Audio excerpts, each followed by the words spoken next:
हन्ताणं नमो सिद्धाणं नमो आयिरीयाणं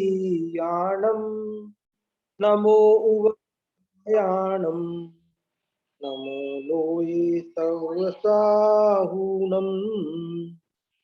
वीरं विशालनयनं रत्तुपलकोमल समपायं दिव्यपणिमिऊन शीलगुणाणं निशामेह शीलगुणाणं निशामेह। यह अष्टपाहुड़ जी में आठवां और अंतिम पाहुड़ है शील पाहुड़। और शील पाहुड़ की रचना आचार्य कुंदकुंड देव ने आज से लगभग 2000 वर्ष पूर्व इसी भारत भूमि पर की थी। इस शील पाहुड़ में शील का महत्व बताया जा रहा है। यहाँ पर कल हमने दूसरी गाथा में बात पढ़ी थी कि ज्ञान और शील का विरोध नहीं है। ज्ञान यदि शील रहित होता है तो उस ज्ञान को विषय नष्ट कर देते हैं। और हमने एक दृष्टांत के माध्यम से भी इस बात को समझा था कि किस प्रकार से लालच में, लोभ में वह ज्ञान होते हुए भी जो नहीं करने योग्य कार्य हैं उन्हें करने लगा। तो ज्ञान को विषयों ने, लोभ ने नष्ट कर दिया। नष्ट कर दिया मतलब वो ज्ञान भले रहे तो क्या, उस ज्ञान का फल तो नहीं आया ना, उसका जो रिजल्ट आना चाहिए वो नहीं हुआ। इसलिए उसकी बात वहां पर अपन ने की कि ज्ञान नष्ट हो जाता है, वो कुशील कहलाता है। जहां पर विषयों का त्याग नहीं हो तो वह कुशील कहलाता है, और जब वह विषयों का भी त्याग कर देता है तो वह सुशील कहलाता है। यहाँ पर अब अपन तीसरी गाथा पढ़ते हैं। देखिए, बहुत ही अच्छा प्रकरण है, बहुत ही सुंदर बात है इसके अंदर। तीसरी गाथा की उत्थानिका में लिखा है, आगे कहते हैं कि ज्ञान होने पर भी ज्ञान की भावना करना और विषयों से विरक्त होना कठिन है। कठिन है अर्थात दुर्लभ है। क्या बात दुर्लभ है? तो उन्होंने कहा कि ज्ञान होने पर भी ज्ञान की भावना करना दुर्लभ है, और ज्ञान की भावना भी करे लेकिन विषयों से विरक्त होना तो और भी दुर्लभ है। कहने का तात्पर्य यह है कि पहली बात तो ज्ञान पाना ही दुर्लभ है, और फिर ज्ञान अगर पा लिया तो ज्ञान की भावना करना अर्थात निरंतर ज्ञान के प्रति समर्पित रहना, उस ज्ञान की महिमा चित्त में रहना, उस ज्ञान का बारंबार घोलन करना, चिंतन करना, वह दुर्लभ है। और फिर यदि ज्ञान की भावना भी हुई लेकिन विषयों का त्याग करना अर्थात शील धारण करना, ये तो और भी दुर्लभ है। यही बात इस गाथा में बता रहे हैं। देखिए, मैं गाथा पढ़ता हूं। दुखेन जदिणाणम नाणम नाऊण भावना दुखम भाव्यमयीव जीवो विषयेषु विरज्जये दुखम।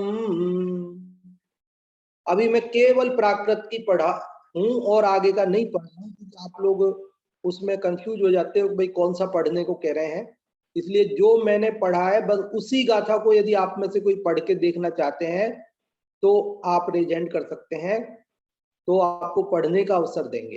हाँ जी, प्राकृत की जो गाथा अभी हमने उच्चारण की है उसी प्रकार उच्चारण करने के लिए जो यदि आप में से कोई चाहते हैं तो रिजेंट कर सकते हैं। हाँ जी, किसी का रेज एंड हुआ कि हर्षिता जी देखें, यशोधरा आंटी जी का?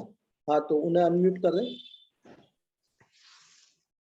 दुःखेन च दीर्णानं नाणमणावण भावना दुःखं भाव्यमैव जीवो विषयेषु विरज्यते दुःखम।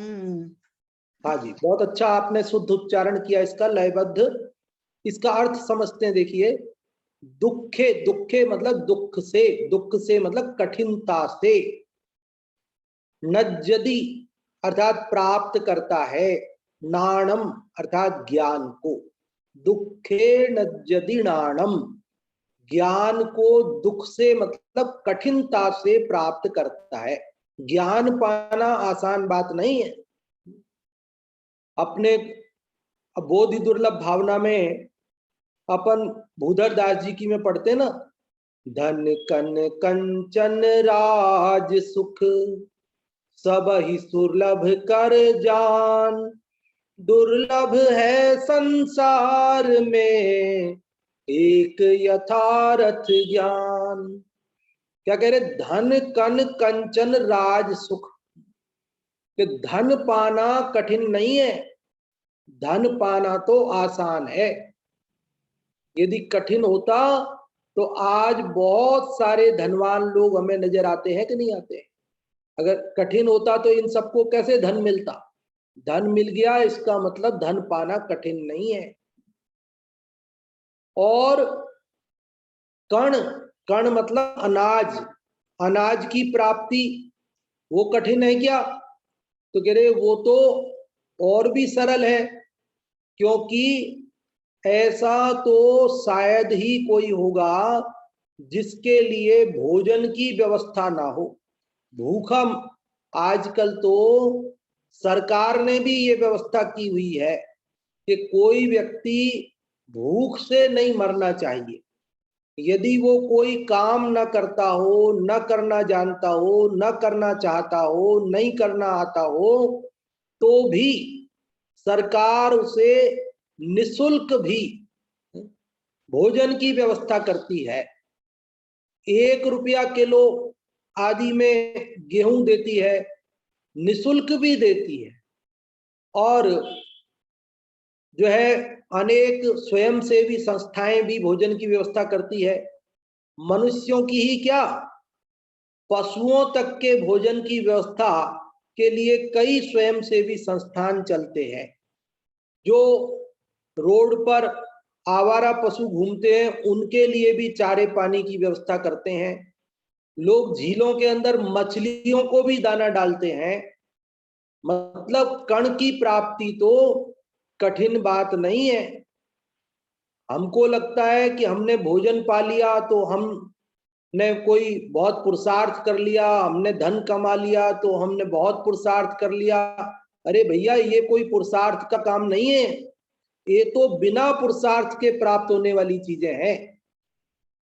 धन कण, धन और कण समझ गए ना? कण, कण मतलब अनाज, भोजन। हमारे यहाँ स्कूलों में सरकार ने व्यवस्था की हुई है मिड डे मील की, मध्याह्न भोजन। वहां पर सभी बच्चों को गर्म भोजन सरकार निशुल्क रूप से देती है, दूध भी पिलाती है और सूखा राशन पानी भी उन्हें घर पर ले जाने के लिए देती है। और हमारे पास ये भी आदेश सरकार के हैं कि यदि कोई भूखा व्यक्ति आकर के आपके यहाँ भोजन करना चाहे तो उसे भी भोजन करा दिया जाए मिड डे मील में, मना नहीं किया जाए उसे। तो कहने का मतलब यह है कि सरकारें भी लोगों के भोजन की व्यवस्था करती है। तो धन पाना कठिन नहीं है, कण पाना कठिन नहीं है। तो बोले कंचन, सोना पाना तो कठिन है ना, सोना तो बहुत महंगा होता है, कि कहाँ कठिन है। आज भारत में गरीब से गरीब परिवार की भी महिलाएं सोना पहनती हैं। कोई महिला शायद ही भारतीय ऐसी मिले आपको जिसने सोना नहीं पहन रखा हो।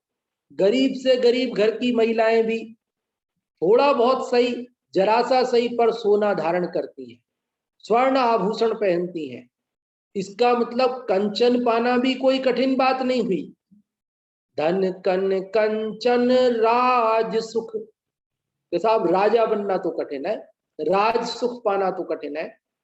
राज्य में प्रतिनिधित्व मिल जाए ये तो मुश्किल काम है। कहाँ मुश्किल काम है, लाखों राज्य कार्मिक काम करते हैं, राजकीय सर्विस में लाखों लोग काम कर रहे हैं, तो लाखों लोगों को राज्य सुख प्राप्त है और अनेक लोग, अनेक लाखों हजारों लोग अनेक राजकीय पदों पर आसीन हैं। हमारे कई मंत्रीगण हैं, कई सांसद हैं, कई विधायक हैं, कई प्रधानमंत्री जी हैं, राष्ट्रपति जी हैं, कई बड़े बड़े पदों को सुशोभित करने के लिए अनेक लोग आसीन हैं उन पदों पर। तो ये राज सुख पाना भी कोई कठिन बात नहीं। अगर कठिन होता तो नहीं मिलता ना, इतने लोगों को मिला है, इसका मतलब वो काम आसान है। धन कन कंचन राज सुख सब ही क्या है ये कि धन कन कंचन राज सुख चार तो कह दिए, इसके अलावा भी जो कुछ आप जिसको सुख मानते हो, जिसको दुर्लभ मानते हो, कह रहे वो सब तो सुलभ है। सुलभ मतलब आसानी से प्राप्त होने योग्य है। तो फिर कठिनता से प्राप्त होने योग्य क्या चीज है? तो कहते हैं दुर्लभ है संसार में एक यथार्थ ज्ञान। दुर्लभ क्या है? कठिनता से प्राप्त होने योग्य तो एक यथार्थ ज्ञान, सम्यक ज्ञान, ज्ञान की प्राप्ति होना कठिन है। तो ऐसा जो कठिन है, ऐसा ज्ञान कदाचित किसी जीव को प्राप्त हो भी जाए, लेकिन आगे कहते हैं नाणम नाउण भावना दुखम। नाणम नाउण, पहले क्या था? दुखे नज्जदी नाणम, कि दुख से अर्थात मुश्किल से, नज्जदी मतलब प्राप्त होता है, नाणम ज्ञान, और नाणम नाउण भावना दुखम, ज्ञान को नाउण मतलब जानकर, भावना भावना करना, निरंतर ज्ञान की में लगे रहना, ये और भी दुख अर्थात मुश्किल है, और भी कठिन है। दुख ज्ञान प्राप्त करके ज्ञान का निरंतर अनुभव करना, बारंबार भावना करना, बारंबार अनुभव करना, ये तो और भी कठिन बात है। और कहते हैं कि यदि ज्ञान की भावना भी हो जाए, भावीय मई व जीवो, के भले ही उसने भावना भी करी ज्ञान की, भावना वाला जीव भी विषयेषु विरज्ये दुखम, विषयों से विरक्त हो जाए, ये तो और भी कठिन है। विषयेषु विरज्ये दुखम, विषयों से विरक्त तो और भी कठिनता से होता है। तो इस पूरी गाथा का क्या अर्थ हुआ? 3 पॉइंट है कि दुर्लभता से ज्ञान प्राप्त होता है, कदाचित ज्ञान प्राप्त हो जाए तो ज्ञान की भावना होना और भी दुर्लभ है, और कदाचित ज्ञान भी प्राप्त हो गया और ज्ञान की भावना भी की, लेकिन विषयों से विरक्त होना तो और भी दुर्लभ है। विषयों से विरक्ति अर्थात शील, यह महादुर्लभ है। यह बात इस गाथा में बताई जा रही है। आप में से कोई इस गाथा का अर्थ बताना चाहते हो तो आप रेज हैंड कर सकते हैं। जो रेज हैंड करेंगे उनमें से ही किसी एक को हम इसका अर्थ बताने का अवसर देंगे। हाँ जी, इस तीसरी गाथा का जो सामान्य अर्थ अभी हमने आपको बताया है, वो अर्थ बताने के लिए हम अनम्यूट कर रहे हैं। नीलम जी, आपको आप बताएं।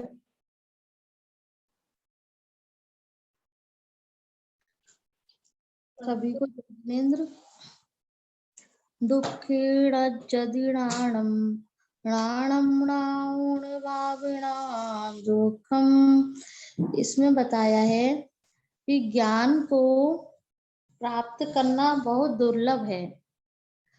अणाणम नाउण, ज्ञान को जानकर फिर उसकी भावना भाना, निरंतर भावना भाना, यह और भी ज्यादा दुर्लभ है।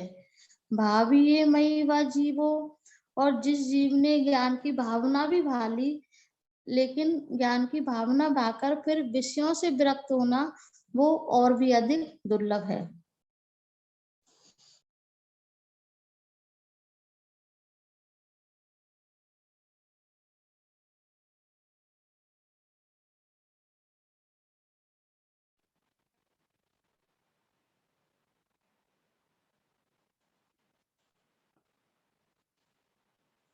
हाँ जी, बहुत अच्छा आपने बताया नीलम जी इसका अर्थ। तो 3 बिंदु ध्यान में आए आप सबको। इस गाथा का अर्थ बहुत सरल है, लेकिन इसका भाव बहुत मार्मिक है। अर्थ तो इतनी सी बात है कि दुख की प्राप्ति कठिन है, और दुख नहीं, सॉरी, ज्ञान की प्राप्ति कठिन है, और ज्ञान की प्राप्ति होने पर भी ज्ञान की भावना होना, निरंतर उसका अनुभव होना, वह और कठिन है। और कदाचित ज्ञान की प्राप्ति और ज्ञान की भावना भी हो जाए तो विषयों से विरक्त होना और भी कठिन है। विषयों से विरक्त होना ये शील है। शील पहाड़ में ये विषयों से विरक्ति की ही प्रेरणा दी गई है। विषयों से विरक्ति का ही महात्म्य बताया गया है। देखो, हमारे यहाँ जो भारतीय दर्शन चलते हैं और विदेशों में, पश्चिमी देशों में पाश्चात्य दर्शन चलते हैं, तो वो पाश्चात्य दर्शनों में और भारतीय दर्शनों में क्या अंतर है?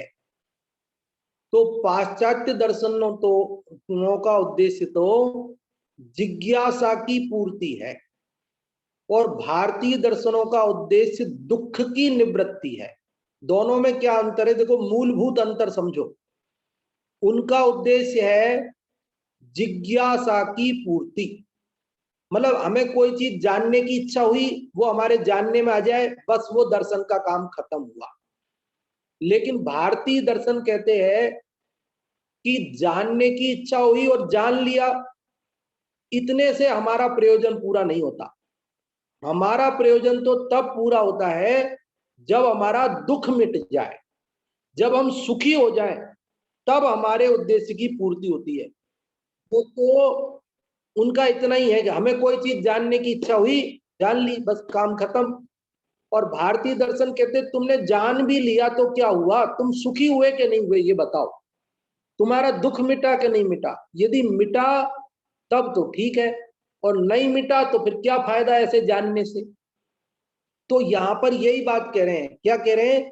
कि तुम्हें ज्ञान की प्राप्ति कठिन है, पहली बात, लेकिन कदाचित ज्ञान हो भी गया, लेकिन तुम विषयों से विरक्त नहीं हुए, शील धारण नहीं किया, तो ऐसा ज्ञान होने से तुम्हें क्या लाभ हुआ, क्या फायदा हुआ? बात समझ में आती है कि नहीं आती है? एक दृष्टांत से भी, कहानी से भी इस बात को समझेंगे अपन। पहले इसका अर्थ पढ़ते हैं यहां से। आप में से कोई अर्थ पढ़ना चाहते हैं इस गाथा का? अर्थ यहाँ जो लिखा हुआ है वो यदि आप में से कोई पढ़ना चाहते हो तो आप रेज हैंड कर सकते हैं। हाँ, मुन्नी जी आपको अनम्यूट किया है, अर्थ पढ़ें।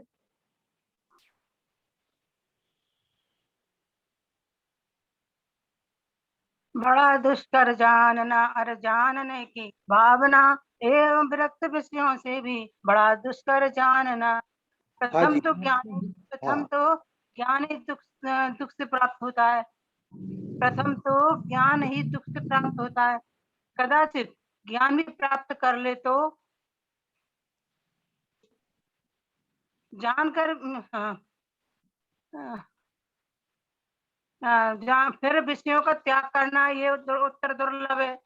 ज्ञान की प्राप्ति करना नहीं, वो से पढ़ती हूँ। जानकर उसकी भावना करना, बारंबार अनुभव। हाँ जी, सही है। करना दुख से सम्यक पुरुषार्थ है, और कदाचित ज्ञान की भावना सहित भी जीव हो जावे तो विषयों के दुख के त्याग करना मुश्किल है। ज्ञान की प्राप्ति करना। बहुत अच्छा आपने पढ़ा। देखिए क्या बात बताई गई है, जो हम समझ चुके हैं वही बात है इसके अंदर, कि प्रथम तो ज्ञान ही दुख से प्राप्त होता है। पहली बात तो ये हुई कि और चीजें तो आसानी से मिल जाती हैं, किंतु ज्ञान मुश्किल से मिलता है। और फिर कदाचित ज्ञान भी मिल गया, कह रहे कि कदाचित ज्ञान भी प्राप्त करे तो उसको जानकर उसकी भावना करना। भावना करना मतलब क्या? भावना अनुप्रेक्षा को बोलते हैं ना, बारंबार बारंबार किसी बात को जानना, वो भावना कहलाती है। तो बारंबार अनुभव करना दुख से होता है, मतलब दृढ़तर सम्यक पुरुषार्थ से होता है। मतलब वो ज्ञान की महिमा हमारे चित्त में बनी रहे, ज्ञान का अनुभव बना रहे, बारंबार हमें उसका चिंतन बना रहे, ये बहुत मुश्किल है। और कदाचित ज्ञान की भावना सहित भी जीव हो जावे तो विषयों को दुख से त्यागता है। कि ज्ञान की भावना, ज्ञान मिल गया, ज्ञान की भावना हो गई, लेकिन विषयों से विरक्ति होना, शील धारण करना, चारित्र धारण करना, ये 5 इंद्रिय विषयों का त्याग करना, ये और भी कठिन है। और उसका त्याग किए बिना दुख मिटता नहीं है। तो हमारा जो दर्शन है, उसका जो उद्देश्य है सुख प्राप्ति और दुख का नाश, वो नहीं होता है। इसलिए वो ये कहते हैं कि ऐसा जानना कार्यकारी नहीं है जो हमारे दुख को ना मिटा सके। और दुख मिटता है विषयों के त्याग से, इसलिए जानकर विषयों का त्याग भी आवश्यक है। और जानना और विषयों का त्याग, ज्ञान और शील, इनमें कोई विरोध तो है नहीं कि भाई ज्ञान हो गया तो अब त्याग नहीं सकता है, और त्याग हो गया तो ज्ञान नहीं होने पर वो त्याग सकता नहीं हो, ऐसी बात तो है नहीं है। इसलिए कह रहे ज्ञान हो गया तो दुख का त्याग करो, विषयों का त्याग करो और सुख की प्राप्ति करो, तभी जाकर जानना सार्थक है। भावार्थ पढ़े, आप में से कोई भावार्थ पढ़ना चाहते हैं?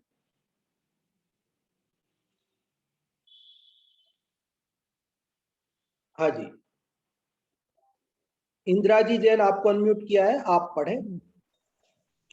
ज्ञान की प्राप्ति करना, फिर उसकी भावना करना, फिर विषयों का त्याग करना, ये उत्तरोत्तर दुर्लभ है। और विषयों का त्याग किए बिना प्रकृति पलटी नहीं जाती।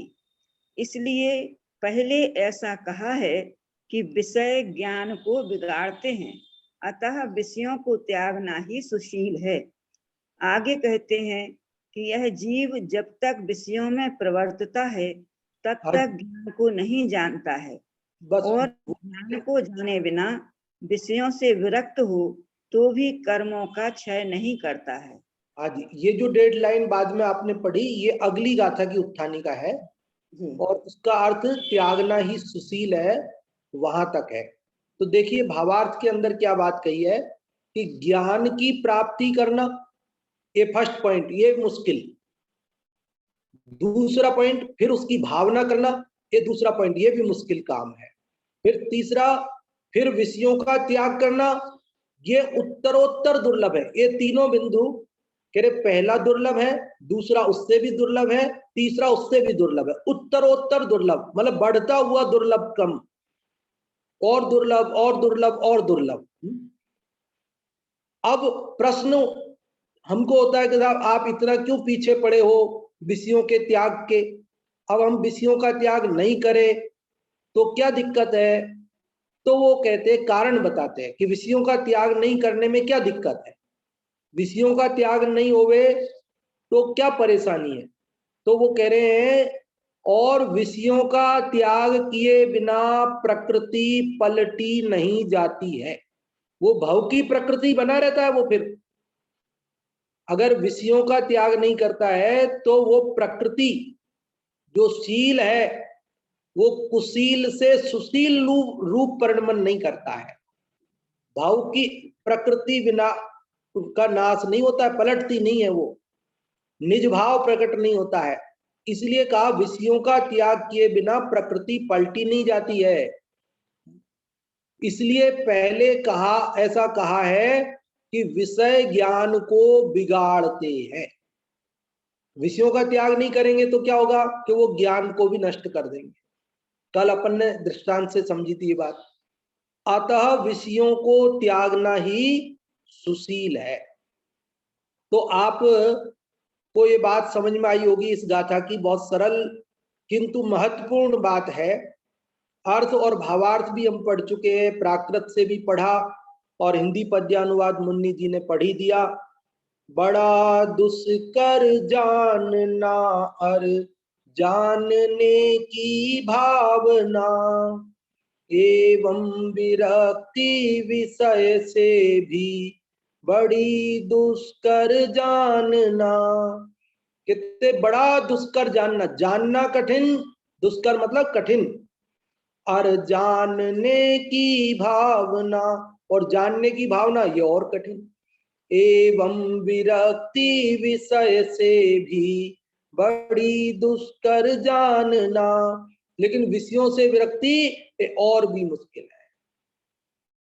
देखो, इसको उदाहरण से बात को समझते हैं, आपको बात समझ में आएगी कि जब तक अहित का त्याग नहीं करे, विषयों का त्याग नहीं करे, तो ऐसा जानना हमारे प्रयोजन को सिद्ध नहीं करता, हमारे दुख की निवृत्ति नहीं होती और हमें सुख की प्राप्ति नहीं होती। और हम सबका एक ही उद्देश्य है कि हमारा दुख मिट जाए और हम सुखी हो जाएं। देखो, एक व्यक्ति के पास एक तोता था, पालतू तोता था। वो उसे सोने के पिंजरे में रखता था और उस तोते को खाने के लिए दाख, बादाम, अखरोट, काजू, चिरौंजी रखता था, खिलाता था। उस पिंजरे को भी गर्मियों में एसी में रखता था, सर्दियों में हीटर में रखता था, पूरी उसकी सुरक्षा की व्यवस्था करता था, उसके आराम की व्यवस्था करता था। लेकिन एक दिन तोता बोला कि मेरा इस पिंजरे में दम घुटता है, मेरे को बाहर जाना है, उड़ना है, मेरे को बाहर जाना है। तो उसके मालिक ने उसे बहुत समझाया कि देखो भैया, तुम बाहर जाने की जिद मत करो, तुम्हें जो खाना है वो मैं तुम्हें खिला दूंगा, और कुछ चाहिए जो बोलो, तुम्हारे लिए सब आराम की व्यवस्थाएं मैंने जुटा रखी है, तुम्हारी सुरक्षा की व्यवस्था कर रखी है, तुम बाहर जाने की जिद मत करो। लेकिन उस तोते ने जिद पकड़ ली, उदास हो गया, नाराज हो गया, कहने लगा नहीं, मैं तो जाऊंगा, बहुत दिन हो गए बाहर की हवा नहीं खाई, घूमने नहीं गया मैं बाहर जाऊंगा। अब मालिक भी बेचारा क्या करता, उस तोते से प्रेम बहुत करता था, तो उसने उसकी बात तो मान ली, माननी पड़ती, क्योंकि नाराज हो गया, वो दुखी होने, उदास हो गया।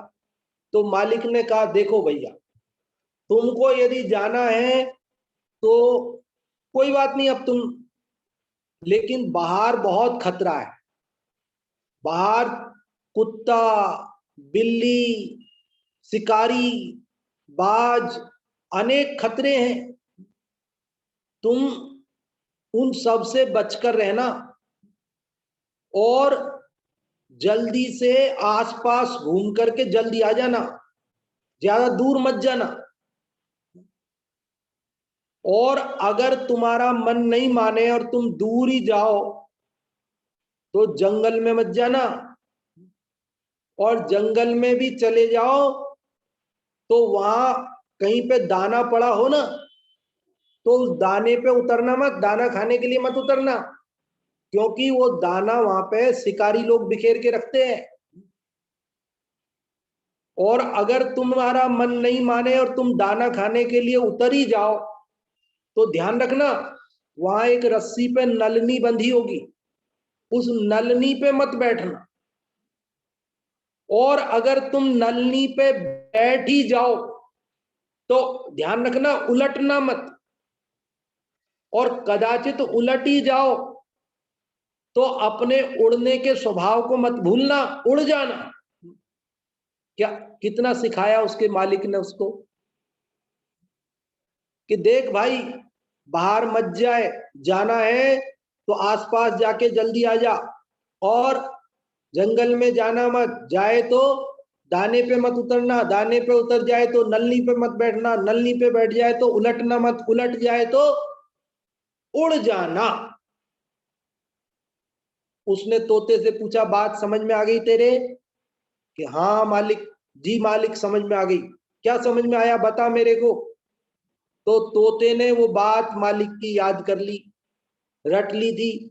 उसने बताया, जी मालिक आपने ये बताया कि बाहर बहुत खतरे हैं, कुत्ता, बिल्ली, शिकारी, बाज आदि अनेक खतरे हैं, इसलिए मेरे को वैसे तो बाहर जाना नहीं चाहिए, पर अगर मेरे को जाना है तो आसपास जाके जल्दी आना है।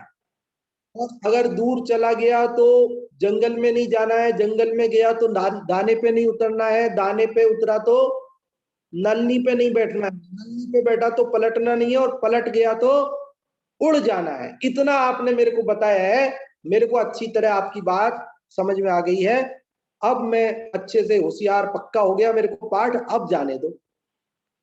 मालिक ने भी सोचा अब ये सब बातें समझ गया है, याद कर लिए इसने, तो इसको जाने देते, ठीक है। मालिक ने उसे जाने दिया। अब वो तो बड़ी दिनों बाद उसने आजादी की सांस ली ना, खुली हवा में निकला, तो अब तो सब वो तो भूल गया सब बातों को, दौड़ गया फटाक से जंगल में। और जंगल में गया, दाना देखा तो लालच आ गया, मुंह में पानी आ गया, दाने पे उतर गया।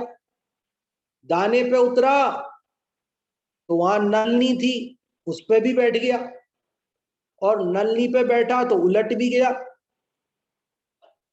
और उल्टा हुआ क्या बोल रहा है कि मालिक ने मेरे को बताया था कि दाने पे नहीं उतरना, सारी बात को मैं रिपीट नहीं कर रहा हूं, दाने पे उतरना नहीं, उतर जाओ तो नलनी पे बैठना नहीं, नलनी पे बैठ जाओ तो उलटना नहीं, और उलट जाओ तो उड़ जाना।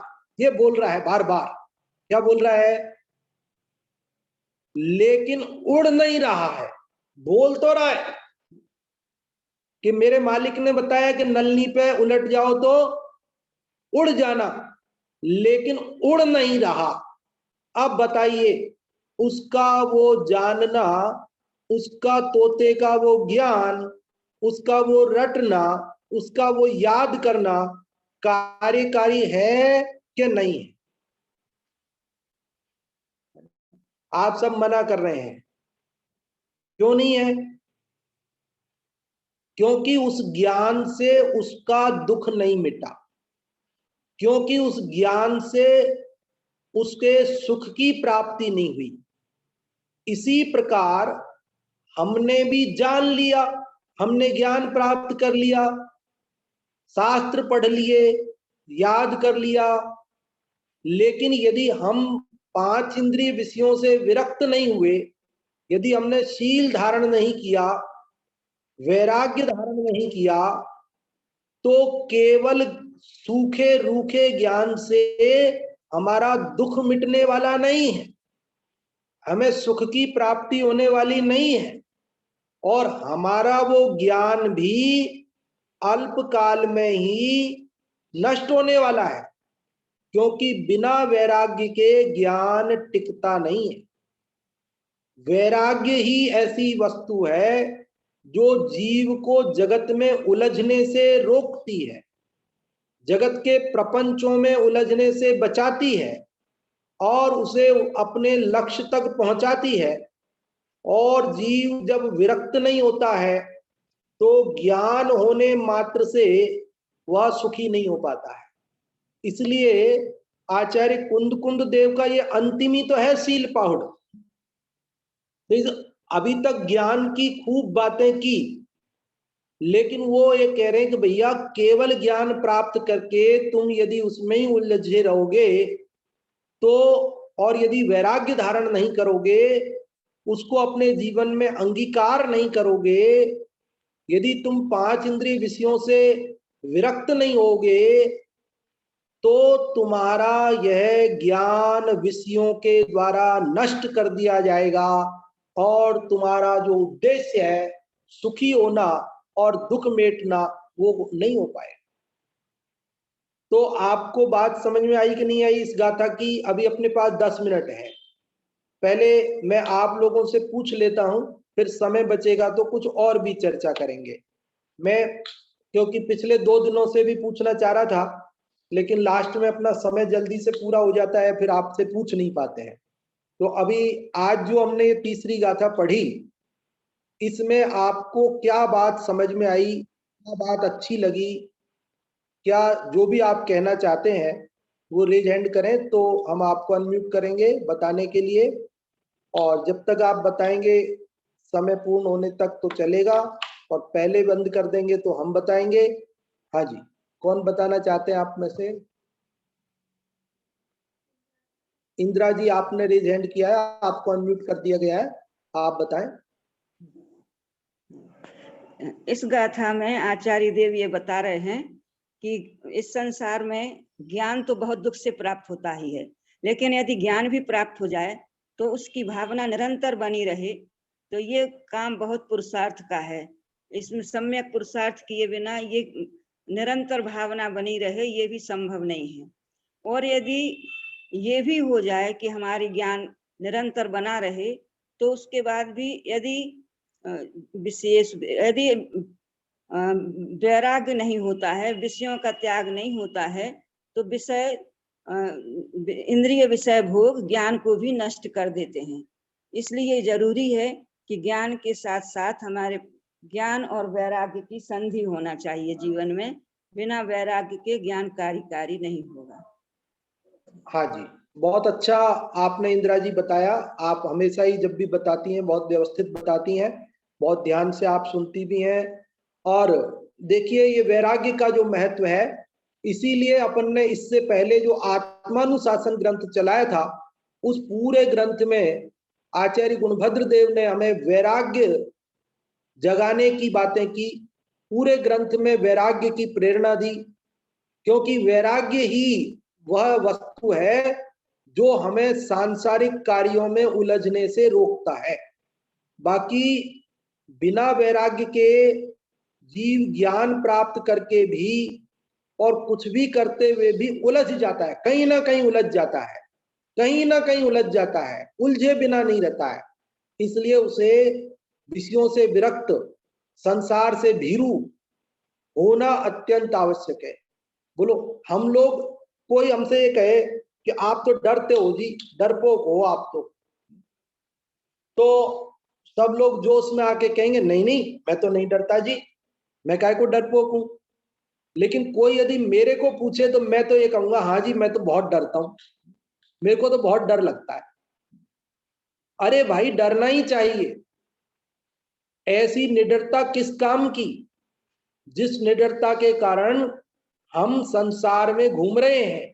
अरे भाई, संसार से डरना ही उचित है, शास्त्रों से मत डरना, वैराग्य से मत डरना, ज्ञान से मत डरना, लेकिन संसार से तो डरना, राग से तो डरना, विषयों से तो डरना, क्योंकि यही हमारे दुख के कारण है। हाँ जी, बहुत अच्छा बताया। और भी कोई आप में से बताना चाहते हो? किसी ने रेज हैंड किया हो तो हर्षिता जी आप देख लें, और अगर कोई बताना चाहते हो तो उन्हें अनम्यूट कर दें। हाँ जी, कन्हैया लाल जी साहब का रेज हैंड हुआ है? नहीं, उनका नहीं हुआ। मुन्नी जी का हुआ है रेज हैंड, मुन्नी जी को करें।